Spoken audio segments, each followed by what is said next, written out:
This is a collaboration between our organization and partners, the Village Bookstore.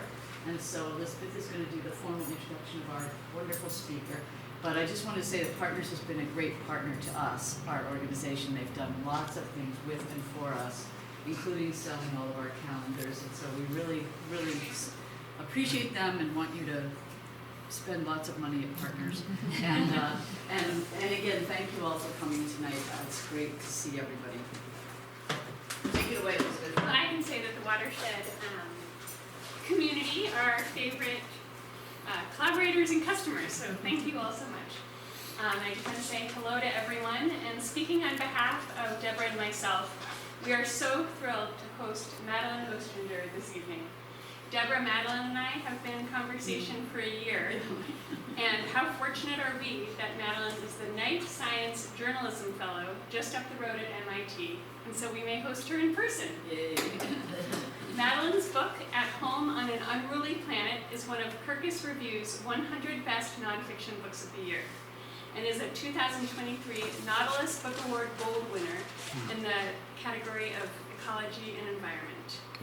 As Madeline asks, how do we find a sense of home and rootedness in a time of unprecedented upheaval? What happens when the seasons and rhythms in which we have built our lives go off kilter?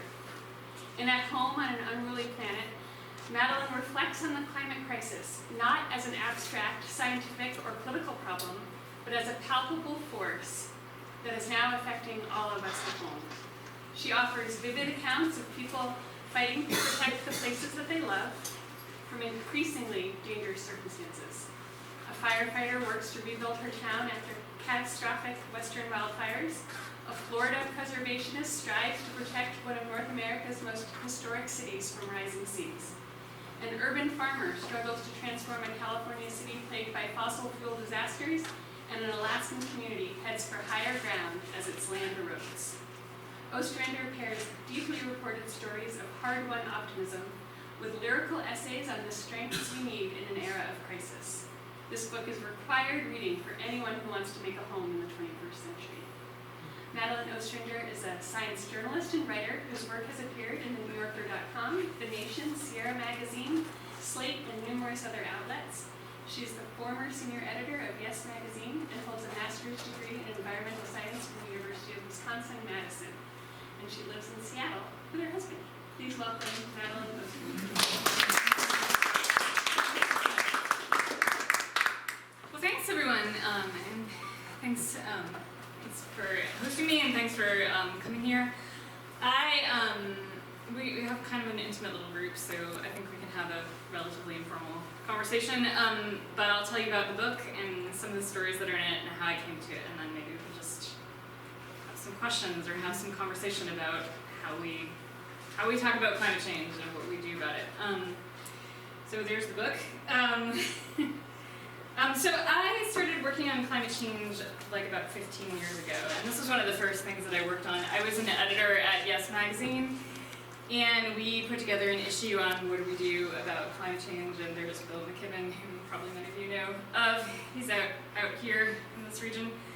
And at the time, I don't think Bill talked about it this way, but I think a lot of people talked about climate change as if it was something pretty far away.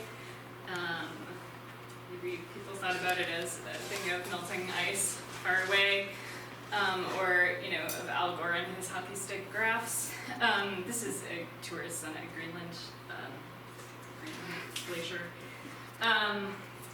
But I felt like for a long time, and it became clearer and clearer, unfortunately, over the years, that climate change was an issue that we should understand personally, that it would affect aspects of our lives, that it would affect all the basic assumptions about how we lived, and I felt like we needed to be having more of a conversation about that people needed to feel like they had a stake in it. So here, for instance, is an example of how it's affecting folks here locally. So I don't know if you've seen these kinds of charts before, but this is called a color scale, and it was developed by a British scientist, and the red years are above the historical average, and the blue years are below historical average, and you can see we're getting redder and redder, and this trend holds anywhere that you would pull up one of these.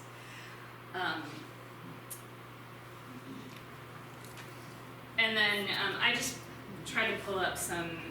I mean, I'm not based in New England. I'm not an expert on what you all are facing. You all are probably the experts on what you're facing. But I was just trying to think about kind of what are the impacts that you all are seeing here. And here, as we are in the Pacific Northwest, as many places are, you're getting more and more king tides and sunny day flooding, and that's an indicator of sea level rise. And I looked at some NOAA projections, and some of you may be familiar with this as well, but it's gone from like 3 to 7 days, 2 days of average sunny day flooding in 2000 to 3 to 7 around now. And then they're projecting that by 2050 there could be 45 to 75 days. So we have a lot to think about at home in terms of climate impacts wherever we live. This is an article by a friend of mine and a colleague who just was writing about how people feel about this issue of sea level rise and flooding in their community, and how powerful it is that people feel very connected to their homes. And so when we try to bring up policy discussions, or when we try to bring up conversations about land use planning or what to do, it becomes very fraught. And she went and talked to people all around the Cape. This is where I live. So in 2021 we had this really horrific heat wave. It got to be 108 in Seattle, which was unprecedented and really shocking. And this really broke my heart. There were like shellfish all along the beach that just there was a mass die-off of a lot of shellfish. This is Seattle in, I think that was 2017 when I took that photo, but I could have taken it any number of other years recently. We've been getting more and more wildfire smoke coming in from British Columbia and from the south and from the inland, and even sometimes on the west side we're getting wildfire smoke. This is not what Seattle looks like on a regular day. You could barely see the Space Needle, and the air was just really, really poor air quality. So that's one of the ways we're seeing climate change at home in the Northwest. And then one of the ways that I came to this book is because I was doing a lot of work in communities like this one. This is Richmond, California, that appears in the book. I was doing a lot of work with environmental justice organizations. I was doing a lot of interviewing in groups that were working in these places. And for a long time, the environmental justice movement in this country has talked about environmental issues as issues of home, as issues about the local, and how do we think about the ways that environmental issues affect certain people more and put more burdens on certain kinds of people and change what happens in our communities. And that way of thinking about things has then been applied to how those groups talk about climate change and climate justice. And I think that there's a lot to learn from thinking about climate change on a local scale, even though it's a global issue. I think when we talk about it as a local issue, we can see it more clearly. We can see how it impacts different people, sometimes in unequal ways, and sometimes we come up with different kinds of solutions. The person on the left, I'll talk about her again a little bit in a minute, but her name is Doria Robinson. She is now a city councilor in Richmond, and she's been leading this effort to reimagine what the economy in Richmond could be like. So it has for a long time been a refinery town, and there's a new conversation about, could it be a place of green energy? Could it be another kind of economy? And then the other part of the book, the reason I have this slide here, is that I think we often talk about climate change in a way that makes it sound inevitable, or like we're sort of hapless. And I think in general the New York Times does pretty good climate coverage, but this kind of headline, the season is part of a long-term trend toward more frequent fires that shows no sign of slowing down, leads you to feel like there's nothing that can change. And in fact, there's a lot that can be done anywhere in terms of both adaptation and also in terms of, everywhere we have to address these questions about what are we doing with our economy, how are we living differently, how are we living differently, and I think people have more power to make those changes than they realize. So I'll tell you about the four communities that are in this book. I'll do the author thing and give you a little bit of a reading. So this is one of the four. This is a place called Newtok, Alaska. And Newtok is way out in the southwest corner, and they're an Alaska Native community that depends on a lot of fishing and hunting and wild plant harvesting, and they have a fairly traditional lifestyle. And in the last few decades, the winters have been becoming warmer and warmer, and as that happens, the permafrost underneath the landscape starts to thaw out, which makes the landscape unstable. And the ice that usually forms along the edges of the water, along the rivers and on the coasts, isn't as reliable and isn't there as often, so anytime there's a storm, it just smacks the land really hard, and it causes what's become very catastrophic erosion. This is Bernice, who's one of the people I visited with and her family. They went out to catch fish, and I went with them in these traps on the tundra. Here's a little bit of that story about a different person named Lisa. In 1993, when Lisa Tom was in the 9th grade, she finally persuaded her parents to let her move out of their place in Anchorage and set up permanent residence in her grandmother's house in rural Alaska. Lisa was born in Anchorage. Her father, who was white, sometimes took her camping and fishing on the rocky, thick-treed Kenai Peninsula to the southwest. And every summer, her mother, who was Alaska Native, brought Lisa and her brothers, and sometimes Lisa's dad, to their grandparents' house, nearly 500 miles west on the tundra in a Yupik village called Newtok. Lisa's eyes change color, sometimes green, or blue, or hazel, or gray, depending on the light reflected from her surroundings. A quiet person by nature, with a seeming tendency to contemplate each word before it passes her lips, she sometimes describes herself as stubborn, although that could also mean resolute, depending on the context.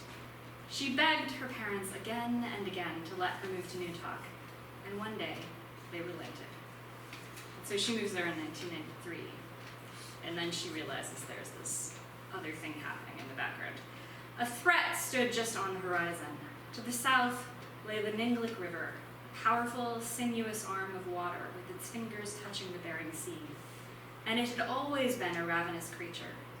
In 1984, engineering consultants hired by the village, with funding from the state, noted that the warmth of the water and the force of the river were thawing the ice and breaking up the permafrost that bound the soil together, shearing off blocks of riverbank, devouring ponds and clusters of willows, and leaving broken mats of grass and earth on the shore. Unchecked, the erosion would eventually pose an existential threat. Relocating Newtok would likely be less expensive than trying to hold back the Ninglik River, the engineers wrote. By 1994, the Newtok Council had started planning a relocation and examined 6 possible sites, the most likely of which lay 9 miles away, across the river at a place called Muktivik, in Yupik meaning place to get water. A campsite of generations past, with a few old graves, large swaths of berry bushes, and a meadow frequented by Muk's oxen. Muktivik lies on Nelson Island, more than 35 times the size of Manhattan, but home to just 3 small Yupik settlements. The land, formed by a volcano, was underlain with bedrock. It would not fall apart or erode.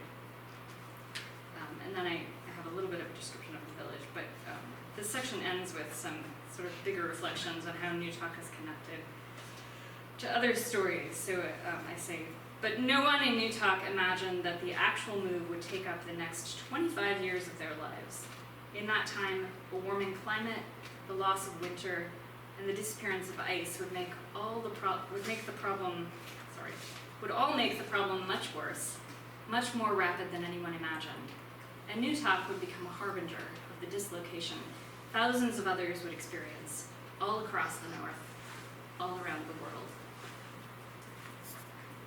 So Newtok has often been referred to as America's first climate refugees, along with places like Ile de Jean Charles in Louisiana, and Shishmaref, which is also to the north of them in Alaska, This is what the erosion looked like when I was there in 2019. It's really, yeah, it was pretty horrifying, honestly. They, at that point, had finally been able to they'd done a land exchange, they had gotten a lot of grant money together, and they were building a whole new village on the other side. And they've since moved about half of the people over to the other side of the river. And this is what the new village looks like. And it's actually really beautiful. And part of what I love about the story of their relocation, even though it's a very fraught story, is that on the new side they've been able to really reimagine what an Arctic village could look like. So the houses are hyper insulated. They're looking at using wind power. They have waterless toilets. They have a lot of very simple little innovations inside the houses that make them very sustainable. And they're still working on getting the other half of the village over there, although the Biden administration in this last year, gave Newtok a big grant, so it's hopeful that they'll be able to get everybody over in the next couple seasons. But this is one of the 4 stories in the book. Here you can see how thick the walls are. That's the insulation, and then these windows are also very good, tight windows for that kind of extreme climate. So that's the story of Newtok, and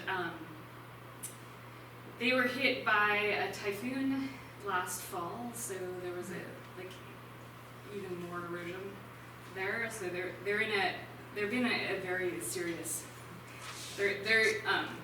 very serious crisis now, and yet at the same time, I think finally they're getting enough federal help and enough state help that they're able to complete the move. And I think in a lot of ways, Newtok is one of the most, even though it's been a struggle, it's one of the most successful examples of a community figuring out how to move en masse in a place that's very difficult in North America. So a lot of what they have learned will apply to a lot of communities all around the country. Okay, so this is another place in the book. This is Carleen Anders. She was a wildland firefighter, is a wildland firefighter. When I spoke to her, she'd been doing this for about 25 years. When she first started dealing with some of the major wildfires, the mega fires of the Pacific Northwest, she'd been on the job for maybe 18 years. She fought the Carlton Complex fire, which is still the largest wildfire on record in Washington State, and that was in 2014, actually. And that was the first time she thought, this looks different. Like, this isn't the kind of wildfire I'm used to fighting, and this isn't the kind of wildfire we can control anymore. And she led a big effort to rebuild her town. This is Pateros down below. A big percentage of it, this is along the Columbia River, a big percentage of it burned down during the Carlton Complex fire, and it was a huge community effort to try to rebuild and raise money and also come up with a wildfire preparedness plan and recognize that we're going to get more of these. And now she leads that conversation all around the country, actually. She goes to places that have dealt with different kinds of disasters, including Paradise, California, and other places that have recovered, or been through major devastating wildfires, and has a conversation with them about what do you do now.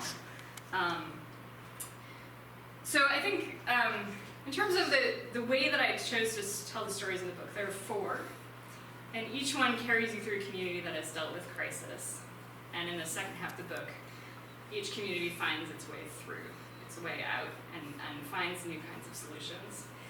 And I think the lesson of Newtok is about, how do we learn to move when we need to, and also how does a community come together and make decisions together. And I think the lesson of this community in central Washington is about, one, how do we take care of the ecosystem around us, which you could apply to anything related to climate change. Taking care of the ecosystem around you is going to bring a place more resilience and more ability to deal with these impacts. So there's Carleen again, my new wellhead that they built after the old wells got contaminated after the wildfire because There was a lot of metals that could come rushing into the system, and so they had to rebuild the wells. So part of this story is about being ready for disaster. Part of this story is about coming together again as a community to try to figure out how to recover. I think we don't talk enough about recovery when we talk about climate change. And then part of it is a story about taking care of the ecosystem, and it just, so this is the Carlton complex fire coming toward the town of Pateros. It came over the crest of the hill and down into the town. But here is a house that they rebuilt for someone on the Colville Reservation, which is north of Pateros. When they rebuild the houses, they build them all with fire-resistant siding. They put fire-resistant roof on the house. There's this distance between it and the vegetation so that a firefighter can get in there, and also so that it makes it less likely for the fire to spread between, the forest and the house. This is another person who's in that part of the book. Her name is Susan Pritchard. She's a forest ecologist and a researcher.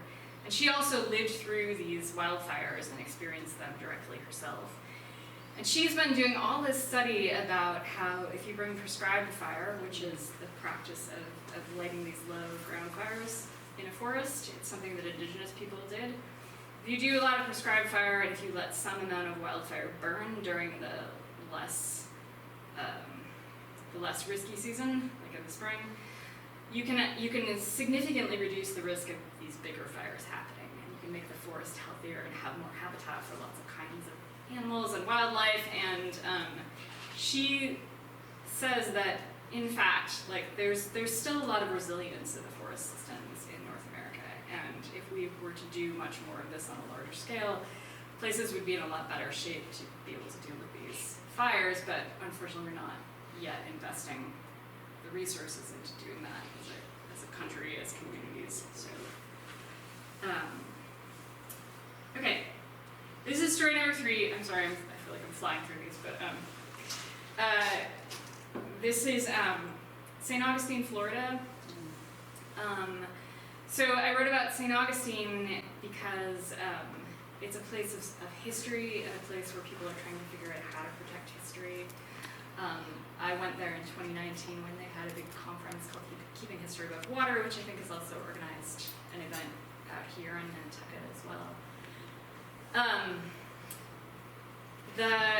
I think the lesson of this story is about that we have to make decisions. We have to come together as communities and make decisions about what we can protect, what we might lose, what we can afford to hang on to. Jenny lived in this house on a barrier island outside of St. Augustine, and when Hurricane Matthew hit in 2016, she lost a lot of her belongings. Her whole house flooded. It was totally trashed, and she ended up moving out and moving across the water to the main part of St. Augustine. But she's also was, at the time of writing the book, was the historic preservationist for the city of St. Augustine, which is a big job because it's one of the oldest cities in North America. It was settled by the Spanish in the 1500s and just has layers and layers and layers of history. And then the city was hit again by Hurricane Irma in 2017. And then in the years since then, they've had other hurricanes and also a lot of nor'easters, a lot of sunny day flooding. So this is Hurricane Matthew running through the streets of St. Augustine. It caught St. Augustine a little bit off guard because it had been a while since the city had seen a major flooding event like this. They're in a part of the coast that isn't quite as flood prone as, say, like Miami, and so I think it allowed people to be a little bit in denial about the level of risk they faced. And then when the hurricane hit, they weren't really prepared. The city was starting to come up with a sea level rise plan. They were about to publish it, and then in the middle of it, a hurricane hit, and it really elevated the conversation, unfortunately, or fortunately, maybe, I don't know, about what to do with sea level rise, because people suddenly had a first-hand example of what it means when the water comes in. they're doing a lot of raising houses all around the waterfront. There's a lot of sort of piece by piece steps that are happening of raising flood prone areas, putting in different kinds of infrastructure, putting in different kinds of stormwater systems to try to deal with the most at-risk areas in the city. But there are big questions that this place, like every place along the coast, has to ask about. What can it save? What will it lose? What does it have to document? What can they afford? I'm going to read you a little spot of that as well.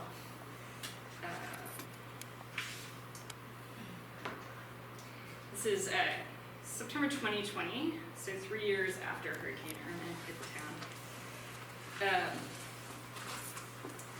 In September 2020, a nor'easter arrived at the same time as the king tide, and nearly the whole city flooded for 3 years, almost as intensely as during a hurricane.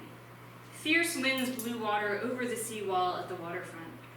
Floodwaters rose into much of the city, including the streets of Davis Shores, around Coquina Park, into the garages, under the doors, up to the knees of the people who lived there. Later that fall, Jessica Beach, this is a city engineer, began holding small gatherings on behalf of city government, neighborhood by neighborhood, to talk with people about water. Some locals were angry. From a man who had come to Davis Shores with his wife in 2019 to start a family, if a hurricane is coming, that's fine. That's an inherent risk of living 100 yards from the intracoastal and 500 yards from the ocean. It's just the normal stuff, you know? A little storm, a little bit of rain, the tide, the wind. You shouldn't have fled out during that. The problem is water comes into places that people live, so we need to find a way to prevent people from being affected by said water. Because people choose to live here, you know? I'm never going to get rid of this home. Some were worried about equity. From a Lincolnville resident. A throwaway house. That's how we feel about ours. If this house just drowned and floated away, we'll be okay. But not everybody can do that. Some were shocked by the flooding and planned to sell and depart. But some asked about how to raise their houses. Some asked for help. Some had been there for generations. Some didn't want to leave. Some worried about their neighbors, elderly civil rights veterans, for instance, some of whom couldn't easily afford to go elsewhere. Families with roots back to the Spanish colonial era. Some developers and home buyers were moving west to higher ground, snatching up properties sometimes at the lower income edge of the city, potentially pushing other residents out in the process. What will be saved? Who and what will get to relocate? Who will be left to fend for themselves? Will this be the usual game where money wins and displaces the people who lack it? Or will someone set up better rules, a clearer path out of the rising water, one that can lift most people to safety? St. Augustine has decisions to make about what to do when all this water rushes in. They are the same decisions that every community along every coast will ultimately need to make.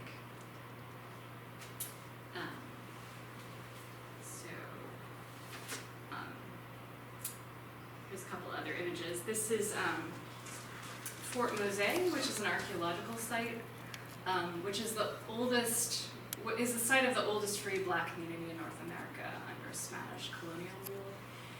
And it's now underwater already a lot of the year, or a lot of the time, I should say. And there's a lot of work being done to try to document what's there because, of course, like many archaeological sites all around the coasts, it's, you know, the flooding will just get worse. And so there's a concerted effort to try to find what's there while it can be found.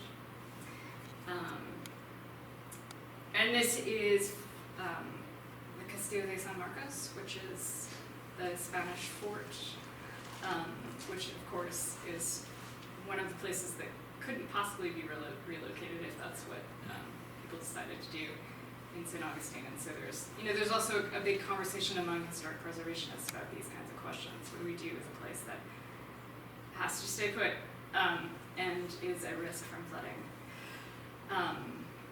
There's been efforts to build up more seawall around this area. Seawalls come with their own complications, but they've been working on raising the seawall kind of all along the waterfront here, including finding ways to protect the fort. So that's kind of an ongoing conversation. This is another thing that St. Augustine decided to do. They picked up a cottage that was in the path of floodwaters and moved it to a museum to get it out of the path. And the Agricultural Museum was happy to have it, and so it was kind of a joint effort. Okay, this is story number 4. I showed that picture early in the talk about Doria. Doria lives in it.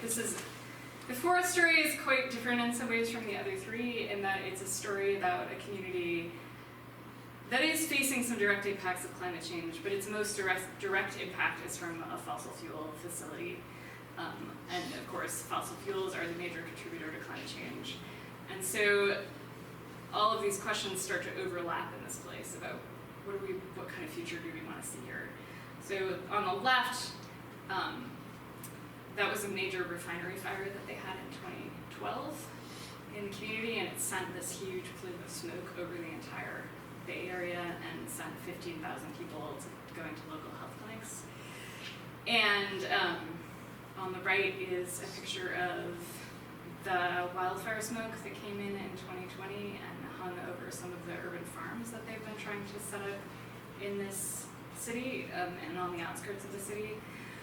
And so they're kind of getting hit in both directions by things related to fossil fuels and climate change.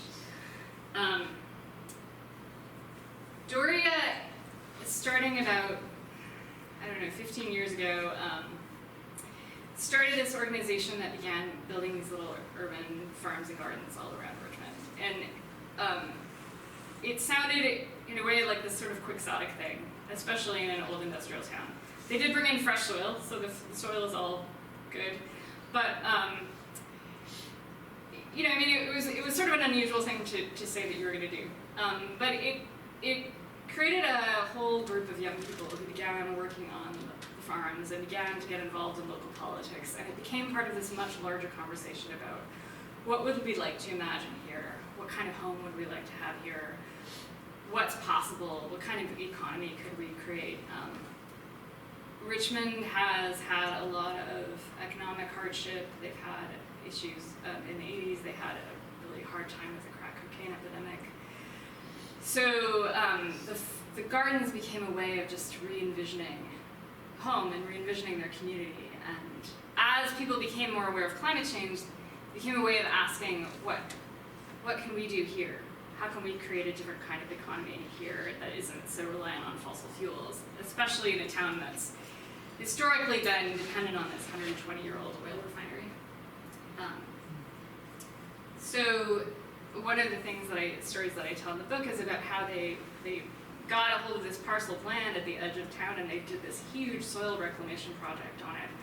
They brought in tons of compost, and they just kept turning the soil and reinvigorating the soil. It was this massive volunteer effort, and then they began planting all these crops, and now they have this CSA locally. And, to some degree, the most direct value of having this farm here is that it feeds people in a community where people don't always have access to healthy food. But also, again, it's created a conversation about what can we imagine here. And so a bunch of organic food distributors have moved into the city because it's become known as a place of organic food. There's been a lot of interesting sustainable startups. There's solar energy companies that have moved in there. The city council have actively tried to bring in a lot of green business. And so there's this effort to reimagine what home could be here in the face of climate change. And they're now home to the area's largest solar farm. So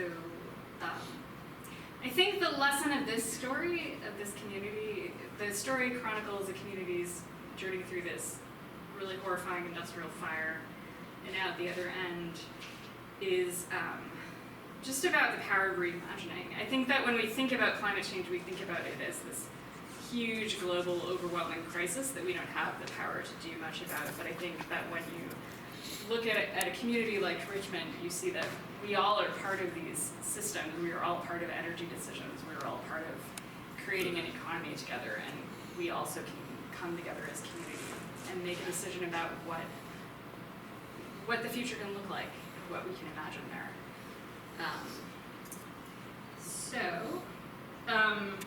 And this is a quote that Bill McKibben said during an event that I did with him last spring. And I hung on to it as an example of what the message of the book is and how it connects with what's happening now. So there's a lot of efforts all across the country now to create economic transitions, to change how we power our homes. And Bill acknowledged that this happens at a community level. It happens at the level of home. So he said the transformation of American homes away from fossil fuels is going to have to be done on a community by community basis. You need to have whole communities buying in so that we can make this happen quickly and cheaply. That's the work of the years ahead.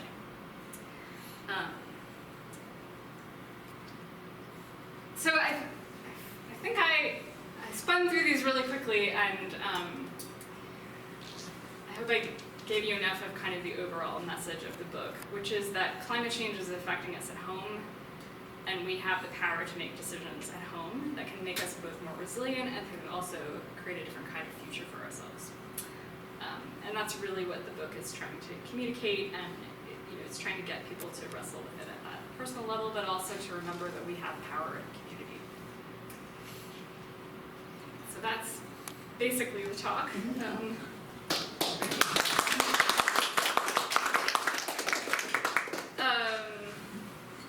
People have questions, or do you want to have just kind of an open conversation? Yeah. The first community in Alaska. What's that? The first communities in Alaska. Yeah. How many people, how many families were involved? There are, I think so it fluctuates a lot. I think there are about 350 people in that community if you count both sides. And yeah, I mean, the whole community was involved in it, really. It's a very tight-knit place. It was on one side, and now it's moving over to the other side. Right, exactly. You still have some stragglers on the old side. Okay. Yeah, I haven't, I need to check in with them about what happened this last season, but I know that they received a big grant and then they were gearing up to do another big season of construction. So last fall it was about half and half. I think it's probably, there's less than half now on the New Talk side, and the Muckleduck side probably has more of a community. And every year they try to, it's a big undertaking because the construction season is short, it's a long way to go, and then during the pandemic, the main builder who was working out there basically had to go out there and quarantine himself all summer. I mean, he couldn't go back and visit his family, so it's been a big project. Yeah. So most of these, I think all of these cases, right, were communities pretty dramatically impacted and responded in a positive way, right? To kind of figure out what are we going to do next. Have you found much evidence of communities that are kind of anticipating communities that haven't really been hit that hard by climate change, except for hotter days and all that kind of stuff, but damaged badly, anticipating what's coming and proactively changing the way they're living or building and so forth? Yeah, I mean, I actually think my own city, Seattle, and I realize, Seattle's very green and blue, I guess. But Seattle, I think, has been doing a really good job of having a conversation both about adaptation and thinking about, for instance, a lot of our water supply comes from snowpack around the west. And so I think there's been an active planning work to think about how does the city create more water storage, how does it plan for there to be less snow. I think a lot of cities have been thinking about what to do about heat waves. I think nearly every big city I've looked at, honestly, has tried to put some thought into what to do about heat waves. And heat waves are worse in cities because of something called the urban heat island effect, because you have all this pavement and it takes in the heat and then it reflects it back at people. And so cities have been both trying to plant more trees, but then also find ways to create cooling centers for people, or ways to give access to getting people access to water is, like a lake is also an important strategy for how to get people through a heat wave. Yeah, I mean, there's lots of examples all over the country. All of the federal agencies have in place adaptation plans. A lot of even cities in pretty rural places where you might look at the city and think, you might look at the community and think, well, the politics are going to be very conservative, so maybe people wouldn't want to talk about climate change. But in fact, when you look at what's happening on the city planning level, you'll find discussions about what to do about particular aspects of climate change in that place. In some ways, I think it's been easier to have a conversation about adaptation in conservative areas than it has been about where we do about emissions, and that's problematic as well in other ways. Not just because it prevents us from dealing with emissions, but also I think it could economically hamper an area if they're not getting on board with, if they're not getting ready for the kinds of infrastructure and economic transitions that are going to happen. But even that's changing. A lot of the new renewables are being built in red states. Anyway, I feel like I'm starting to ramble, so I'm going to answer another question. I had one question. Yeah. You mentioned early on about the collapse of the tundra. Yeah. Something that I read many years ago that I found really frightening was that the release of methane Yeah. from these areas. Methane is even more potent greenhouse gas than carbon dioxide, although I guess it persists less time in the atmosphere. But have you run across any serious discussions about that particular problem? Yeah, there's lots of study of it happening. I know that methane from other sources is a big conversation right now. The EPA just released some new methane rules. Methane is a big part of the conversation at the UN meeting that's happening right now on climate. Fossil fuel companies are even talking about reducing their methane emissions. So there is stuff being done about methane, but what to do about it releasing from the tundra is a big, hairy question. Right. Yeah. There was an interesting article today in the New York Times about in France they discovered a huge underground reserve of hydrogen. They call it white hydrogen Interesting. because it's just a pure, and they're deep down, and so previous technologies hadn't been able to access it. But they feel that now there might be enormous reservoirs of just pure hydrogen all around the world, and they were sort of holding it up as maybe there's some other hope, in the near future. Hydrogen is not so easy to work with. I know it. That it seeps through all the containers and everything else. It's very easily going through materials. By the way, I was reading also that methane has contributed at least 40% or so of our global warming. I was just reading that a few days ago. So, and as a push, it's somewhat easier to control some of the methane. Quite a bit comes from when you win gas, that leaks happen all over the place. Mm-hmm. Of course, the tundra is a whole different story when it's warming up. So just one thing you mentioned that people might not be aware of is that Westport does have a climate resiliency committee, and there are different subgroups within that working on issues about health, water, etc. And so if you're of a mind to get involved in something really local, you could talk to Mike, who's on who's the chair of the water committee, or others. It's just there. I was just editing the health report about how what is predicted here for warm days and and what are the resources, what's gonna be needed. We have, you know, lots of elderly people in the community, and many of whom are low income, and only one senior center that does have a cooling site, but how do you get people from, you know, Westport has a big geography, how do you get people there? And there should be more, you know, thought put into those kinds of things. So I would say if you're at all interested in getting involved, just email myself or Mike and we'll put you in touch with people.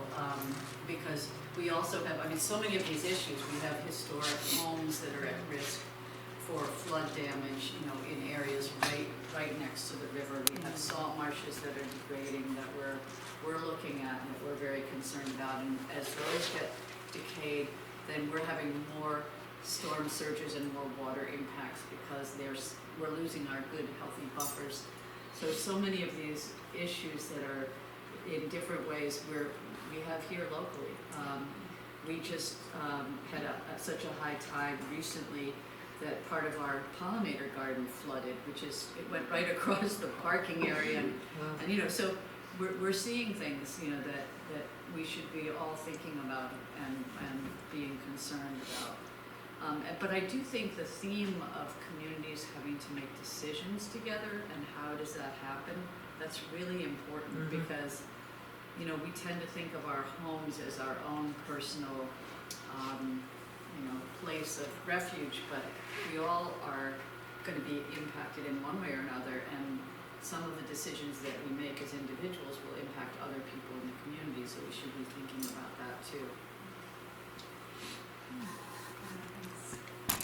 I was able to do a really lovely event on Bainbridge Island, Washington, where we talked about the book and then we used it as a conversation about what's happening on Bainbridge.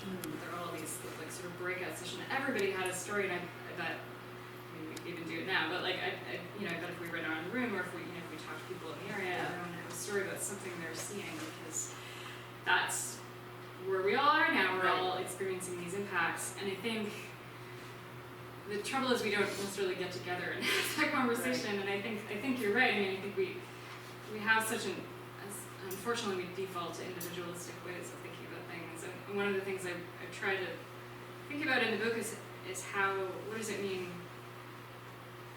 How do we think about home as something larger, as belonging to a place, as belonging to community, as having a relationship with that place, and what happens when we have that relationship and take it seriously, and how does that relationship change because we're in this moment of dramatic environmental change. So, right. What is it about the geography of the tundra that makes it such a huge methane producer? It's kind of like a big frozen wetland in a sense. There's all this.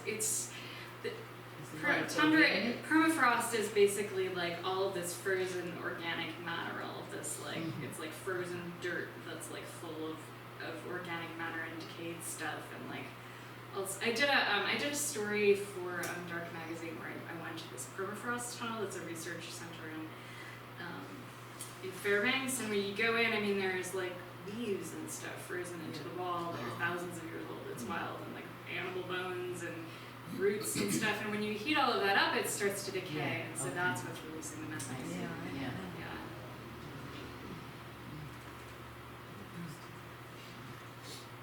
Well, thank you so much, Madeline. This was a great presentation, and we're just honored to have our chance to hear about communities working through their you know, what they're facing. I know I had a good friend who was in Colorado and that fire in which the entire community, the whole neighborhood was just destroyed in a matter of minutes. And one of the things, he and his wife both worked with me in the nonprofit I ran in Boston, and one of the things that she said was that, you know, they had always thought that they should make an evacuation plan and just never got around to it.